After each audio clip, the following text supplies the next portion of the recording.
going to be a very interesting conversation, a bit of a mixed approach, a presentation and deep conversations, and of course a Q&A from you to really try to get on top of what have we achieved so far, how are we doing, and what can we do better to be one continent trading as business. In the panel discussion, it's not only about the landscape, but it's also going to be about how to work within the cultural context of the continent, the talent and how to utilize it effectively, strategies to innovate and to overcome the digital transformation that's part of all our businesses. And then also, I think most importantly, impact. What is the environmental, social impact that we have, and how do we align that to the global sustainability standards? Running the panel for you is the very seasoned Jaco Maré, the Deputy Chairman of Standard Bank. Joining him in the conversation, Lorenzo Galanti, the Director General of the Italian Trade Agency, Saki Zamqaka, the CEO of the Gauteng Growth Development Agency. We also have Salim Bora, who's the Chairman of the Suma Group. And then we also joined by Mr. Trevor Manuel, Chairman of Old Mutual, and Rama, as he is known, or his full name, Ramachandran Hapatu. He's the CEO of Choppies in Botswana. It's over to you. Have a good session. Well, thank you for that very, very good introduction. And we've got an interesting panel to talk about African business, and it's a CEO panel. I'm Deputy Chairman of Standard Bank, as was said, and certainly in our case, the rest of the continent is producing something like 40% of our earnings, and we see the rest of Africa growing faster than South Africa at the moment. So that in itself is interesting. So we're excited about the continent, and I think everyone sitting up here is as well. So we're going to hear from each of them. I'll just ask them to make a few opening remarks, and then we'll get into a conversation. So first to go is Saki Zamqaka, who is the CEO of Gauteng Growth and Development Agency and also of the Gauteng Enterprise Propeller. Saki? Thank you, Jaco, and good afternoon to everyone here. I thought I'd make a few points referring to certain numbers. One, actually, Pietro and Dimoli were talking about the fact that in the past 11 years of having this trade between Italy and the continent has actually increased threefold.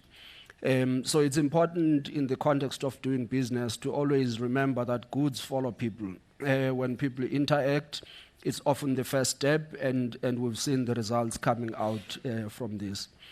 The second one, which I think is a point, again, Jaco is making, is that Africa as a continent, if you look at rates of return, is still the most profitable continent.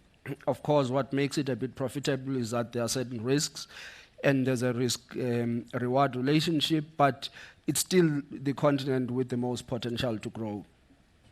I've put a challenge to colleagues I work with in government that South Africa should target to reach a $1 trillion economy, but that would mean we need to grow by 5% per annum if we were to achieve that in 20 years, or at 10% per annum if we were to achieve that in 10 years. Now, there's a quote I like by Henry Ford that whether you believe you can or you can't, you are right. And I think the point about what growth we can achieve is dependent on the choices that we make as a country. And the last one, which is, again, when I raised it to Jaco, he says is a good and a bad thing, is that the last report of the Competition Commission said 70% of the sectors that they looked at in terms of concentration, that 70% of them were highly concentrated. So we have an economy that has very large players, which is good in that they can do large projects, but it can be bad for small businesses, which is where the growth is going to come from. So the growth in the continent, we know, is not largely going to come from the big businesses. They may be able to do certain big projects, but the reality is that we need to grow the smaller businesses. And I think that's where the opportunity is. As governments are battling to raise money, South Africa is starting to realize it can't do everything as government. There's opportunity for revenue sharing projects with government. So government is looking a lot on public-private partnerships, not the long convoluted ones, but where there is private sector participation, bringing something on the table. And I think that's where a lot of opportunities are going to be in South Africa. They've been in places like Kenya on energy, they've been in Nigeria, and I think that's what we're going to see happening a lot more in South Africa. Thank you. Thank you, Saki. If I can just push you a little bit, you talked about trying to get South Africa, which has currently got about a $400 million economy, up to $1 trillion. You mentioned public partnerships. What else has the government got to do to get the economy moving, to get at that, Well, certain things, are fairly obvious. I think the first one is that you got to have competent people running the economy, because a lot of the decisions that must be made may seem very simple at face value, but they need a lot of detail and certain choices that are made. But I think the more fundamental one for me, which is where the private sector participation comes in, is that the policy environment in South Africa has been dominated a bit more by government is going to do everything. So government is going to build houses, government is going to be the one that capitalizes logistics infrastructure, energy infrastructure, water infrastructure. But it's becoming clearer and clearer that it's not sustainable in terms of the fiscal. So government may have certain assets that it has owned historically that it can leverage as its own equity to participate in these projects. Or in certain occasions, it has the capacity to give licensing or concessions and revenue out of it. So I think the less and less reliance on the fiscals is probably what's going to allow investment into the economy. And maybe again, one important number, if you look at investments as a percentage of GDP in South Africa, at less than 15%, and we know we need them to be at more than 25% for there to be growth. So all we're doing is practically to maintain the infrastructure that we have. And there is money, but we talk about, let's say, investment in energy, and people think the PPP projects take years to get off the ground. So we've got to look at more creative ways of doing it. We've seen it happening already with Transnet. So it's not a conversation about a minimalist state or privatization, because it tends to be a little bit more political here on where you stand. But I think it's more a practical thing on government doesn't and cannot have the money to do everything. You need other players, but also you must do it in a manner that is fair, that government is not overpaying or giving away revenue. But the reality is just simply that we're going to need a lot more investments into the economy coming from the private sector on areas which may traditionally have been government. Thank you.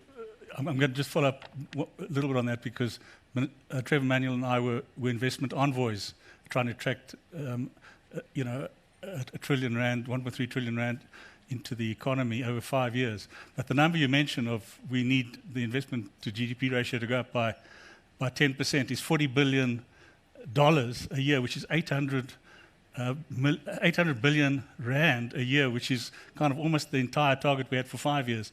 So it's a dramatic increase, and it will require, obviously, huge commitment and liberalization of policies to get the private sector, because the private sector will only invest if they can make a profit.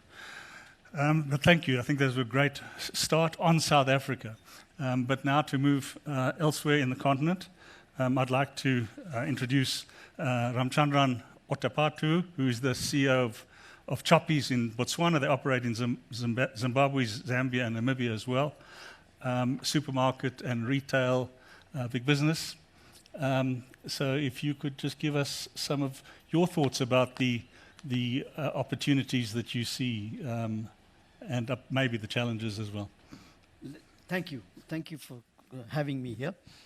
Let me start with the few challenges we face in other parts of Africa, beyond South Africa. The first and foremost is that the power. It's a big issue in Zambia. Currently, the availability of power is only 3 hours. Now this week it is going to be 7 hours. Power will be available. 17 hours there's no power.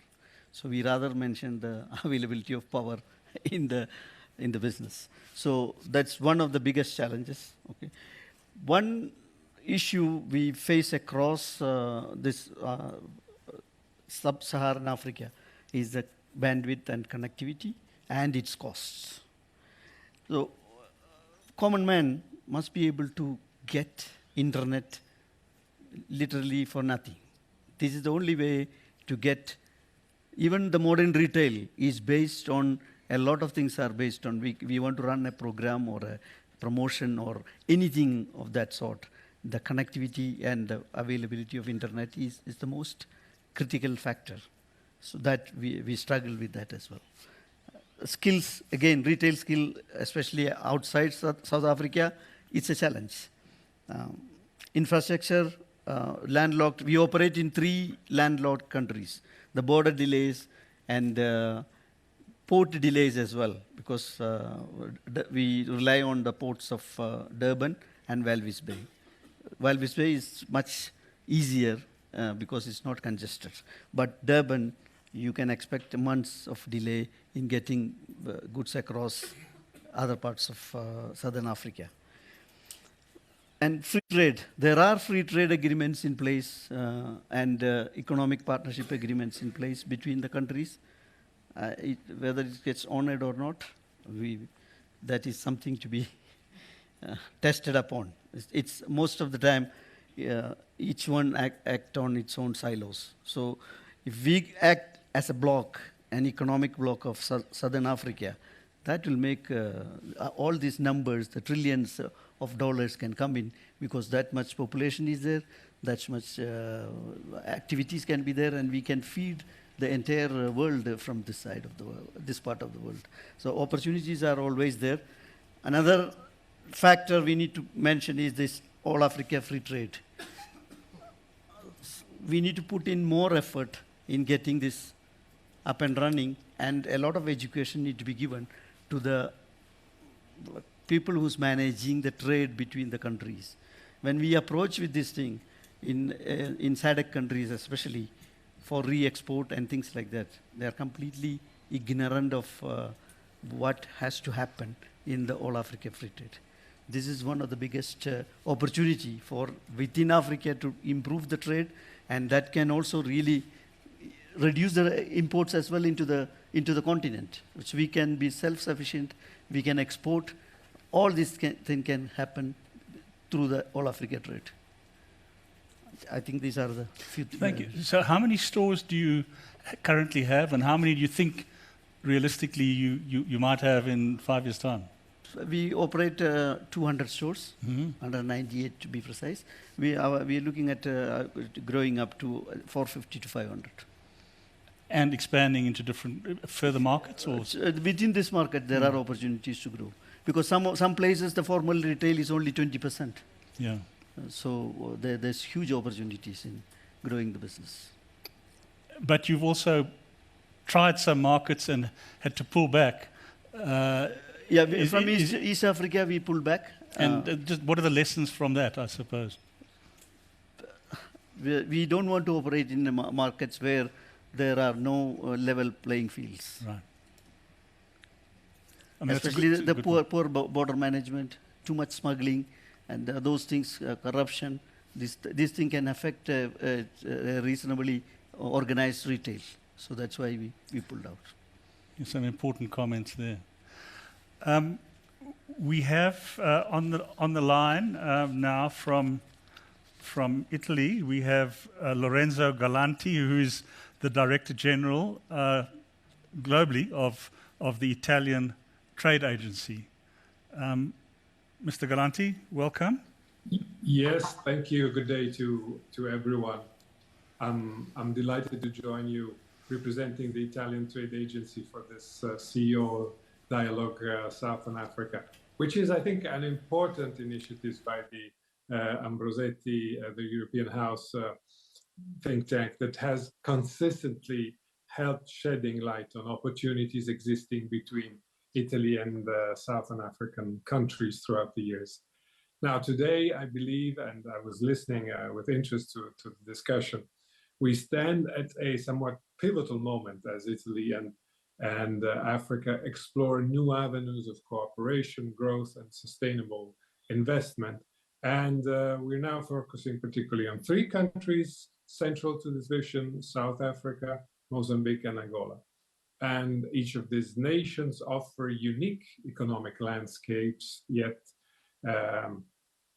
shares a commitment to innovation, digital transformation, and sustainability, which are themes that Italian businesses, especially our SMEs, are particularly well suited to address. So, well, Africa is poised, as we know, for significant economic expansion with a demographic dividend and substantial natural resources.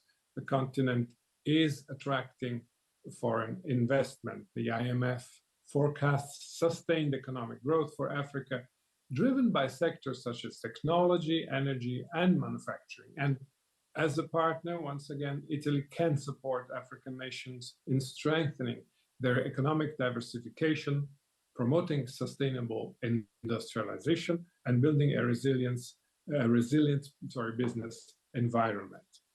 Italian businesses are known by their innovation, their commitment to quality, and that makes them ideal partner for Africa's evolving needs. And their expertise ranges from renewable energy to agribusiness, and let's say really across the board. Italy is the second manufacturer in Europe and is globally the fourth or fifth exporter worldwide. So it is, and our particular feature is that we produce and export across all sectors. So we can really be a counterpart in several different industrial sectors. And I think this is the very strategy behind the Mattei plan for Africa, which has been developed by the Italian government, which is a partnership on equal footing and based on mutual interests between Italy and Africa. Trade agreements have been mentioned. Of course, the African Continental Free Trade Area Agreement has great potential, should not be underestimated, and looks as an opportunity both for African countries and for trading partners of African countries outside the continent. South Africa, as a leading economy on the continent, continues to be a gateway for Italian businesses into the African market, known for its developed infrastructure and financial services sector.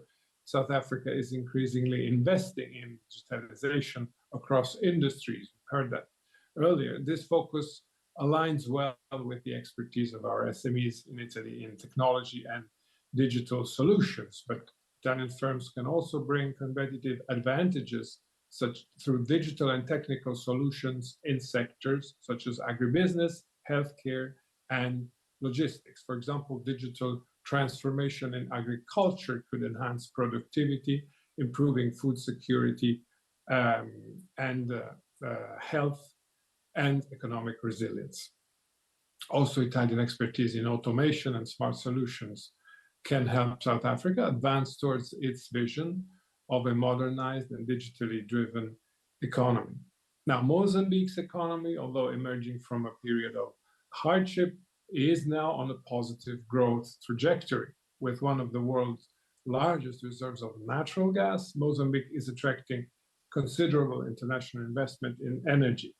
And that positions Mozambique as a future global energy player, with Italy's Eni, our oil and gas company, already active in this field. However, Mozambique's vision extends beyond resource extraction to building a diversified and sustainable economy. And here again, Italian SMEs have the potential to play a transformative role, thinking of agro-industry, manufacturing, and again, renewable energy. Given its particular vulnerability to climate change, sustainability must be integral to its growth strategy. And there too, we can contribute with innovative green technologies in agriculture, water management, and waste reduction. Now, turning to Angola, This nation is focused on reducing its dependency on oil and investing in diverse sectors like agriculture and manufacturing. With vast arable land, Angola aims to become a leader in agri-industrial development, and Italian expertise in agriculture and machinery is particularly valuable here. Some Italian companies have already made strides. I'm thinking of firms like BF, Bonifiche Ferraresi, exploring large-scale agriculture projects aiming to improve food security and local production capabilities. Innovation and sustainability are at the heart of Italian investments in Africa. Italian businesses are increasingly interested in interacting with counterparts from Africa, and particularly from Southern African countries. This is a trend we've noticed also when we invite businesses from African countries to Italian fairs, to major Italian fairs. There is increased interest by Italian companies to meet with them. Now, the Italian Trade Agency also has a number of other projects, and one that I would like to mention is what we call Lab Innova for Africa, Luca Attanasio, an initiative in the domain of training, which helps us, developing a very deep collaboration, promoting the transfer of Italian technology and expertise to local African industry, and also promoting entrepreneurship.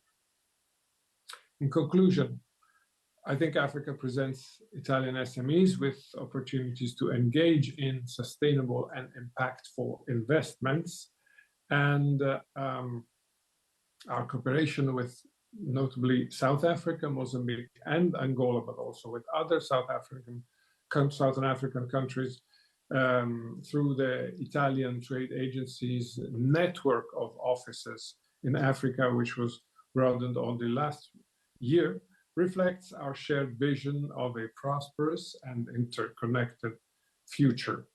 And I'm confident that with dedication, mutual respect, and the focus on sustainability, Italy and African countries together can build a resilient and inclusive economy for all. Now, I wish to thank the organizers for providing a valuable platform where to exchange ideas. Like I said, it's very precious. It's a very important experience. It leads to the development of partnerships, and that's why we at the Italian Trade Agency also like to support this CEO forum. Thank you all for your attention. I look forward to the discussion.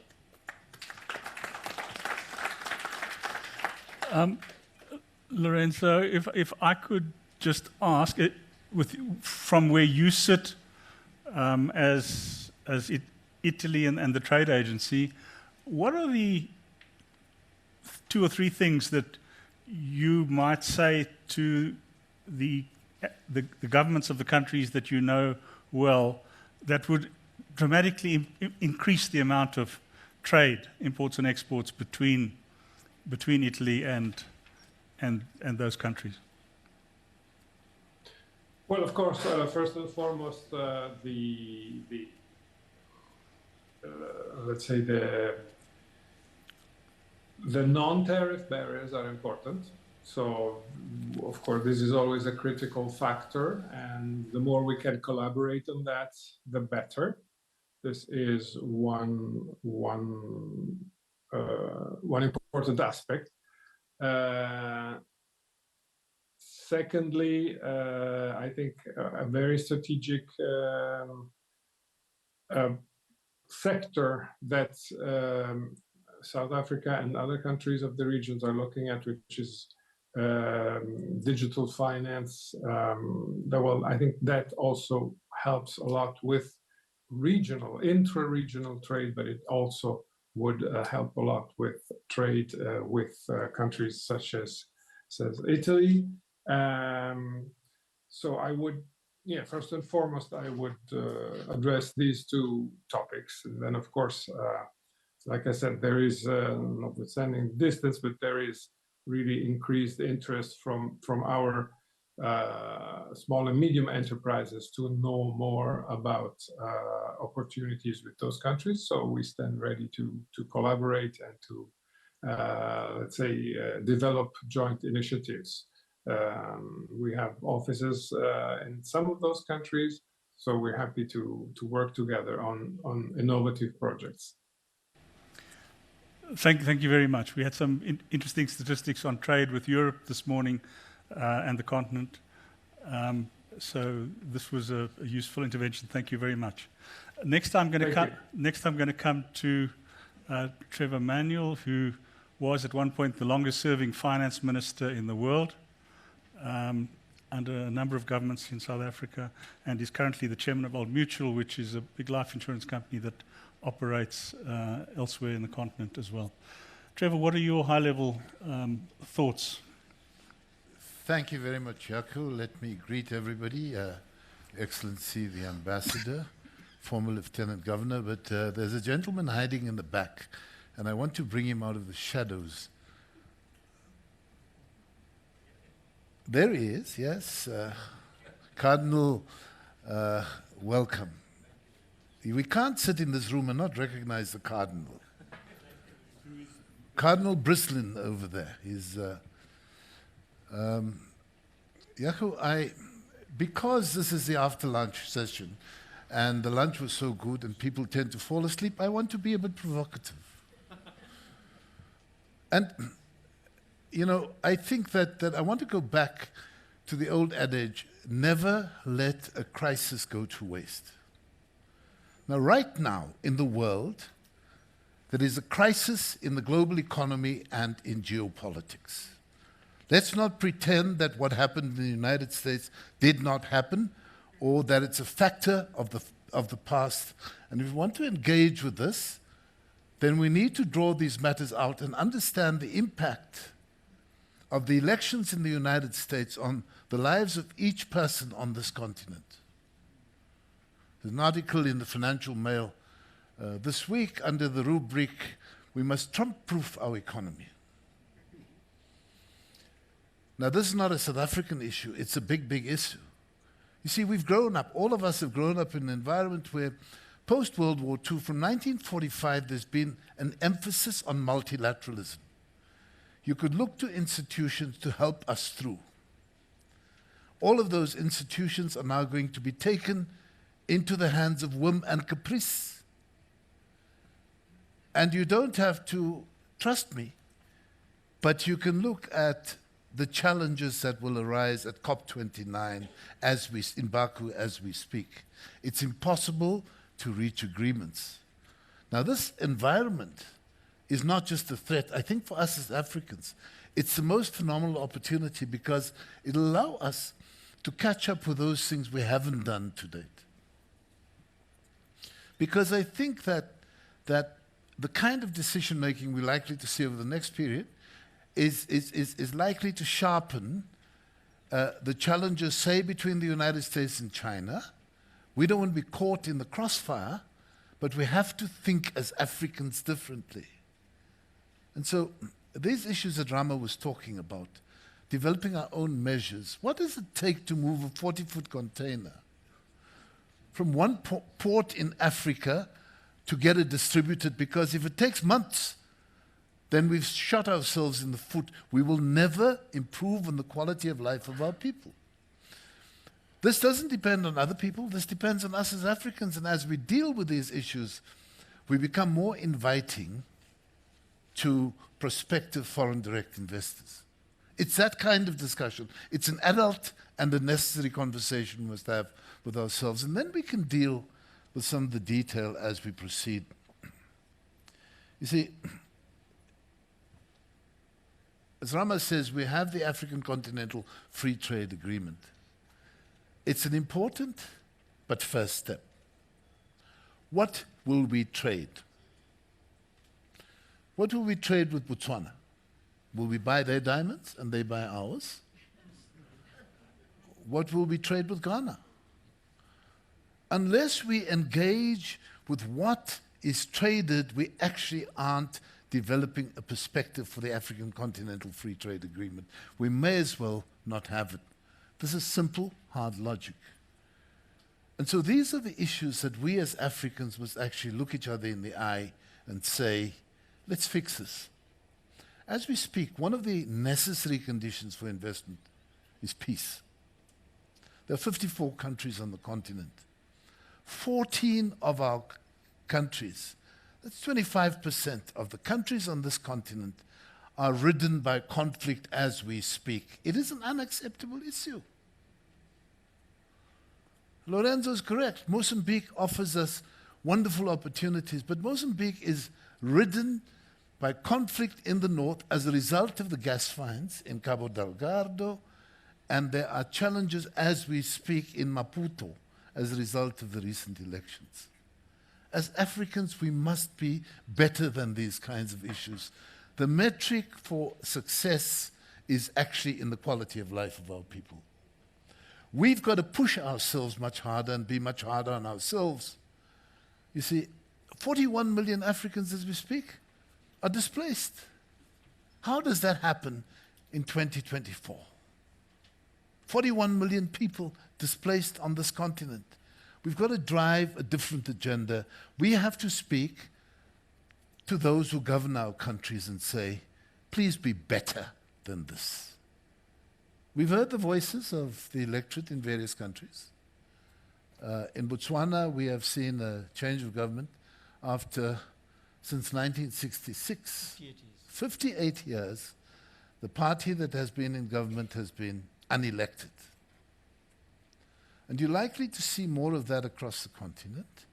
I think that we're dealing with a world where people are looking for change. They want to measure that change in their own lives. And so I think that a gathering like this of business leaders, of CEOs, must share that determination of people and say, we've got to drive ourselves much harder to get into the future. And then we've got to deal with those little niggly things that exist. Sometimes, Jaco, our regulatory environment is difficult.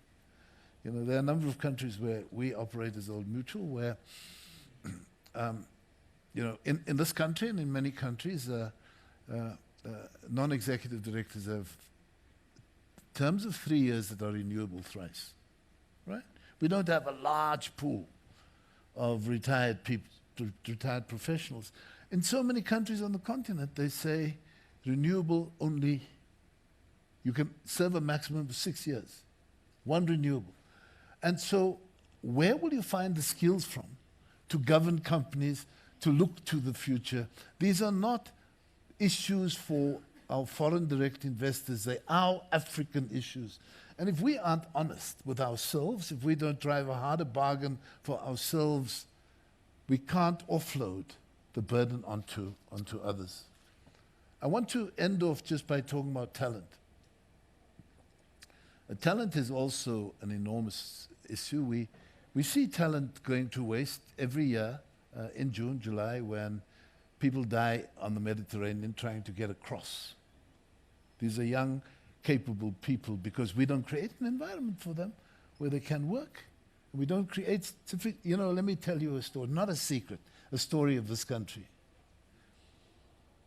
5% of grade 12s in 2022 passed with a mathematics mark in excess of 50%. Now, how far behind the curve is this country?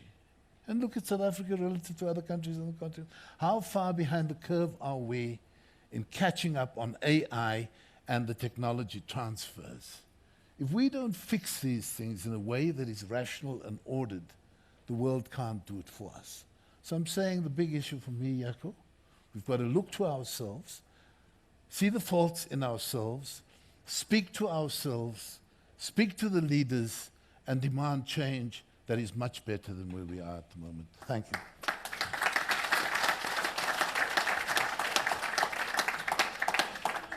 I said I'd wake them. Thank you, Trevor. I'm not going to ask you a question because I know the audience will want to, have, with that wide-ranging and those very thoughtful remarks which have taken us into a higher level of discussion. Our last participant on the panel is Salim Bora. who is the chairman of Summa Group, based in Turkey, but has no operations in Turkey, operates in 14 countries in construction, real estate development, hospitality, healthcare, energy, and mining, and is in Equatorial Guinea, Senegal, Rwanda, Congo, Republic, Niger, Benin, Sierra Leone, and DRC. So you've got a big footprint on the continent.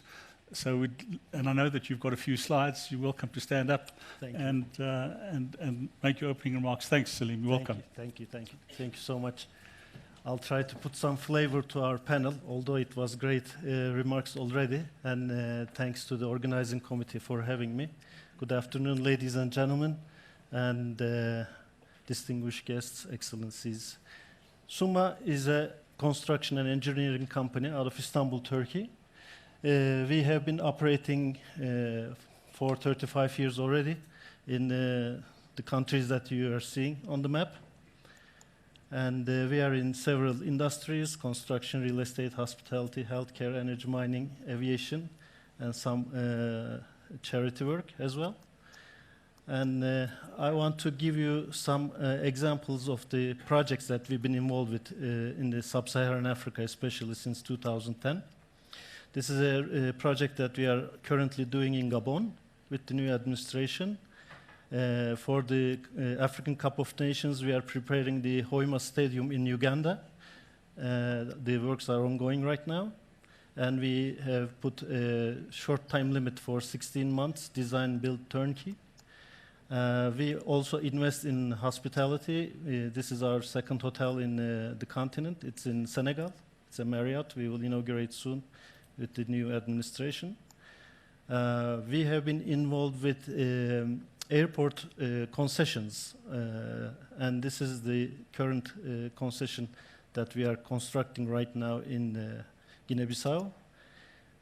This is the stadium we designed, built turnkey on a fast track in Rwanda in 17 months, where the swearing ceremony of President Kagame took place in July, recently.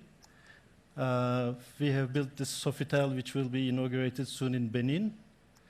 This is a train station connecting the fast train to the airport in Senegal, Dakar.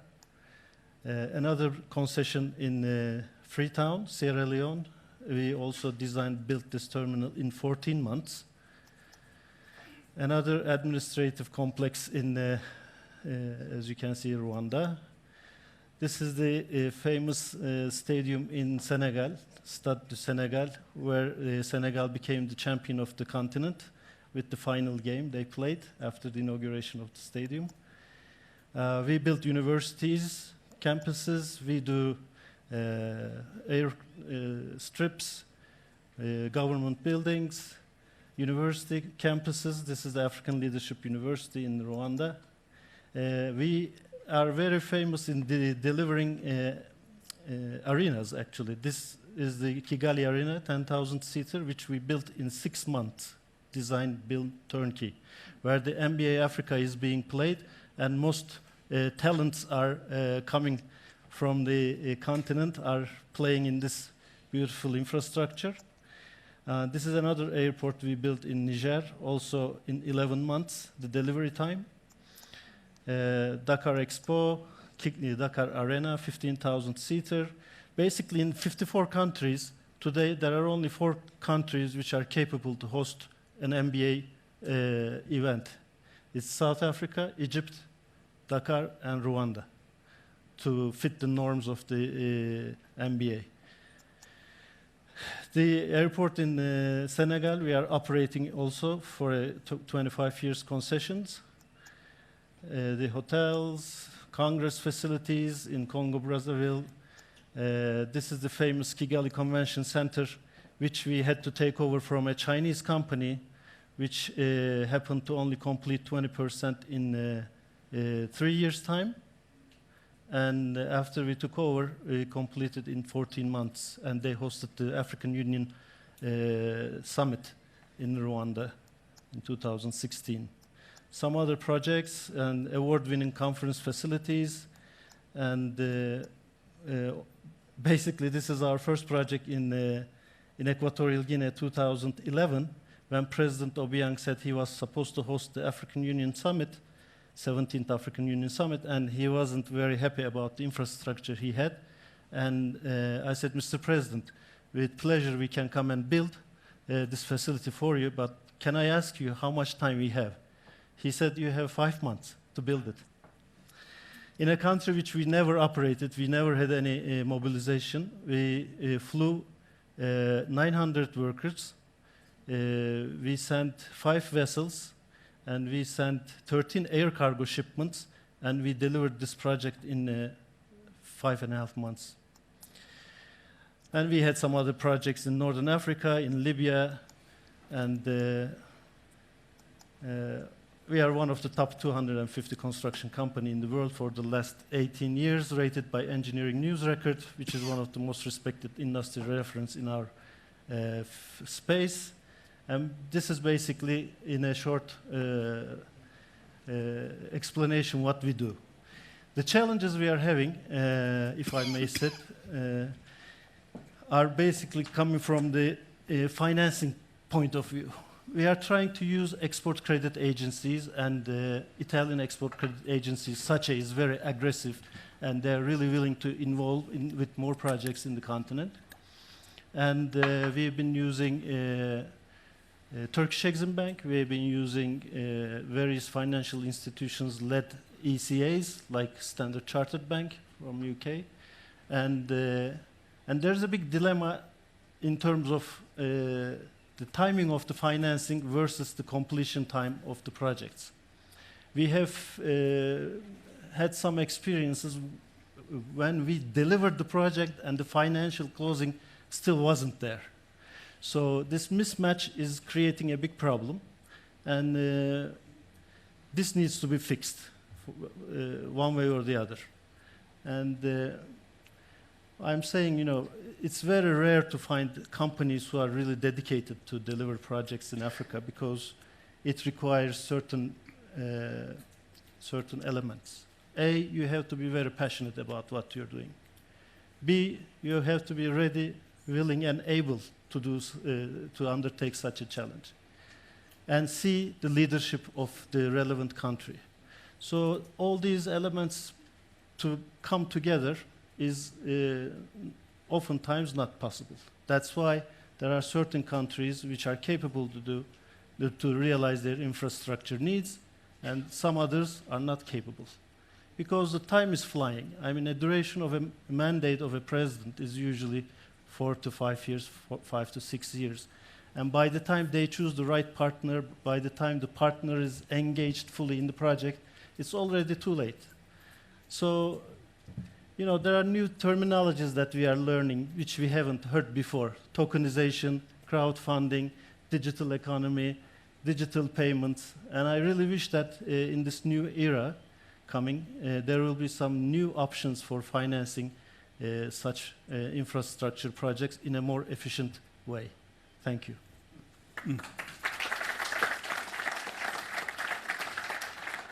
Thank you, Salim. I've got 2 questions for you from that. Is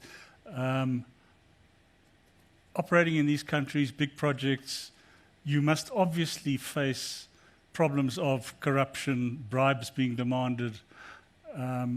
How do you navigate that?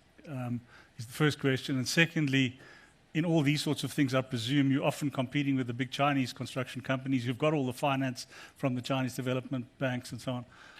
How do you manage to compete with them? So two separate questions. Yeah, one corruption and one the Chinese. Let me begin with the Chinese aspect. Actually, it's true that we've been competing with Chinese companies for some time now. But I mean, they are very efficient. You know, when you ask for a financing, they deliver the expression of interest or letter of interest in 48 hours, and they make the first disbursement in 6 months. I mean, this is very fast as compared to other ECAs. So it's true that they require 35% local content from China. In European ECAs, sometimes it's less. US Exim Bank is requiring 50% US content. So again, it's about efficiency, and China is very strong in delivering projects. I mean, you know that I didn't know, by the way, until last year, they have built 100 deep sea ports in African continent, and they have inaugurated the last February in Nigeria. This was number 100 deep sea port that they have built. I mean, we have to acknowledge something. They are working hard, and they are working in a very disciplined way. So the market is open. All the heads of states are saying that if you bring similar performance, I can choose. But if there is only one choice, what am I going to do? They want to balance between the partners, and they say this loudly.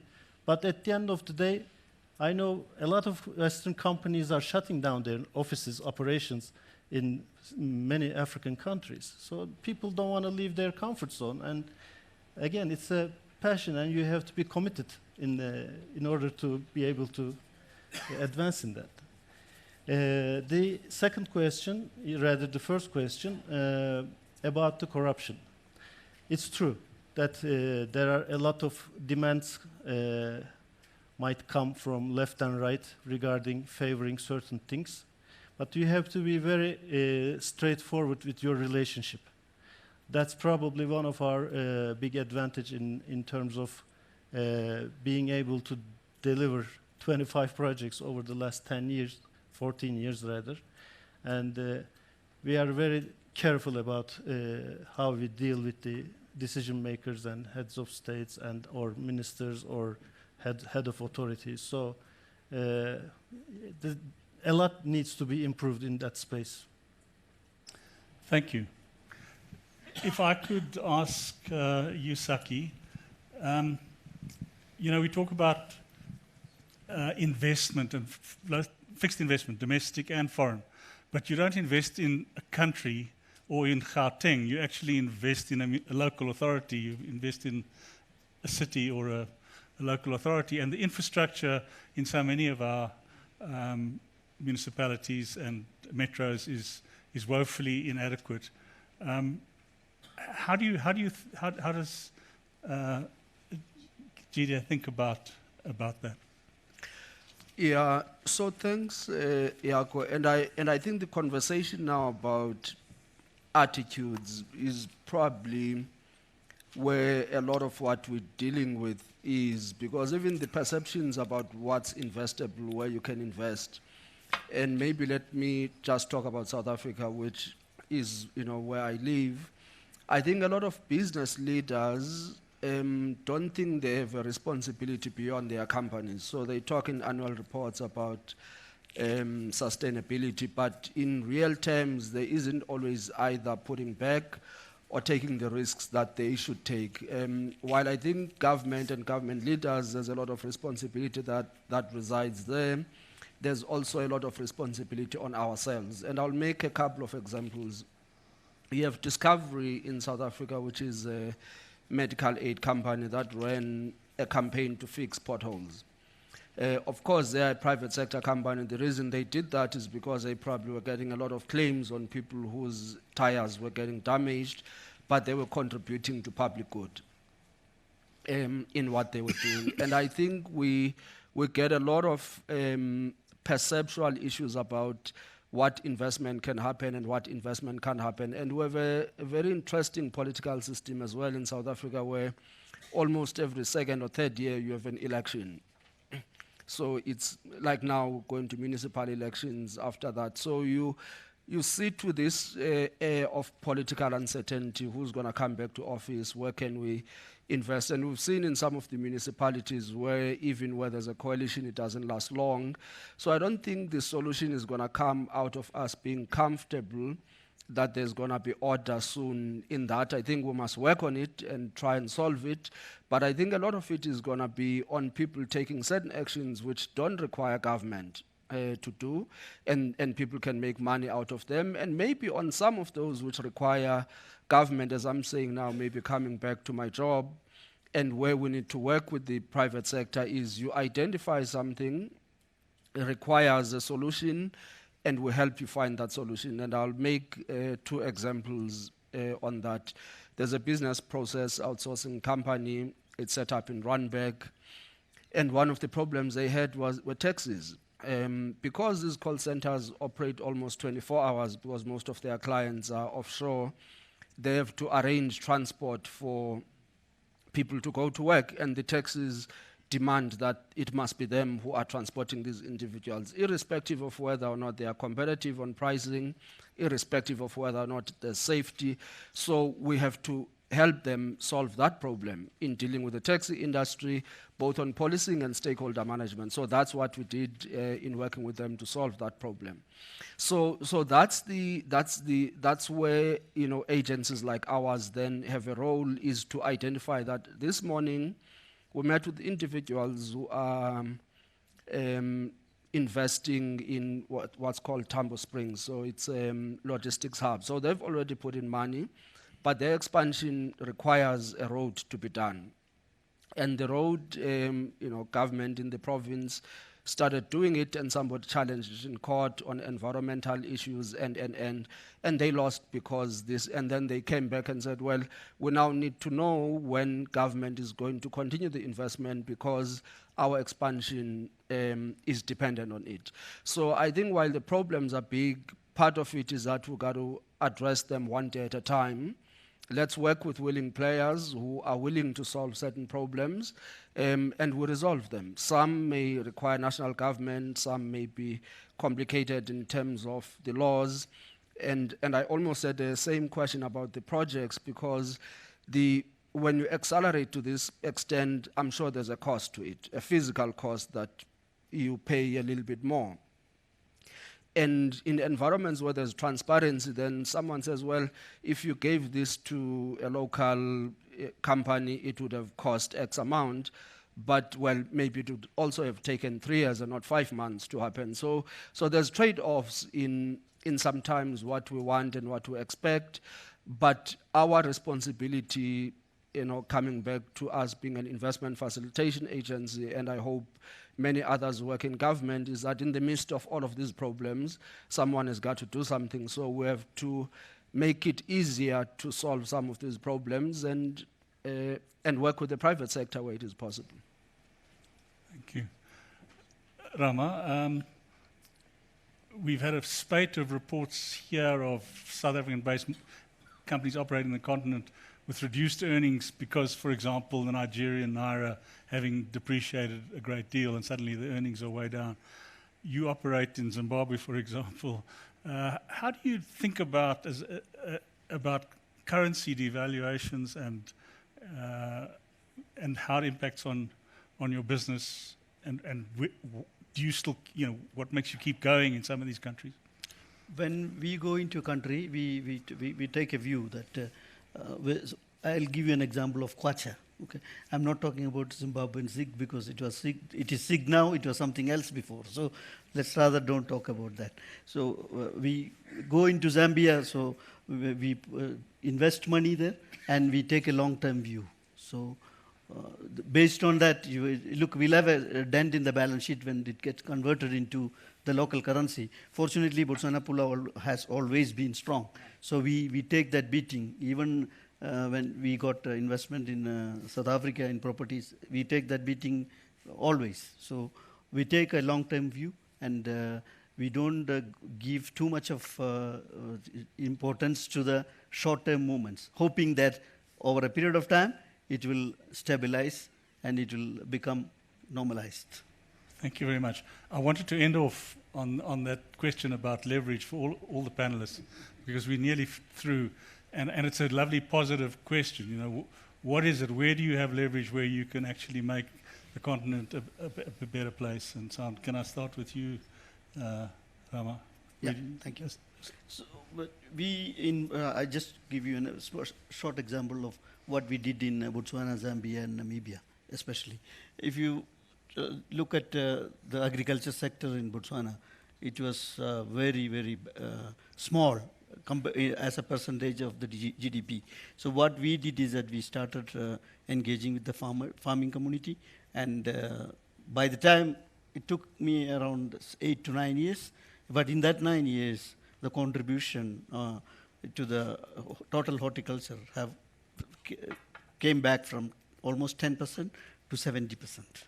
So we could register almost 4,000 farmers. We even, in partnership with Amazon, we developed an app, blockchain app, for them to start communicating with the trading community and the farming community. If you check the Facebook page of the Zambian president last year, he even mentioned Choppies to say that follow that example in creating a linkage between the trade and the farming community. So those are the leverages what we did. Thank you. Saki, any thoughts on where you've got real leverage in Gauteng and can move the needle? Yes, well, for me, I mean, I literally get paid to leverage the position of government. So that's exactly what we do. So, you know, we worked with Pietro, for example, on this platform, because they already have a platform that exists, and we can use it to share ideas, but to also communicate what government can do. So really, for us, we are the go-between in making things easy for government. So it's literally leveraging that access that we have. So that's why we exist. Thank you. Trevor? You know, thanks, Jaco, and question's fundamentally important. I don't want to provide any threat to the Cardinal's job. But for me, the best leverage comes out of ethics. You see, we mustn't treat life in business as a checkbox exercise. What do you want for ESG? And then we check the boxes and ignore the rest. It's when we inculcate values in the business, how you treat your customers, what you do, how you conduct yourself, especially when you think nobody's watching. Those kinds of issues, I think, will maximize what we do as a company, as a country, and perhaps as a continent. Thanks. Well, I hope that you've enjoyed that panel, and please give the panelists a good round of applause. Thank you.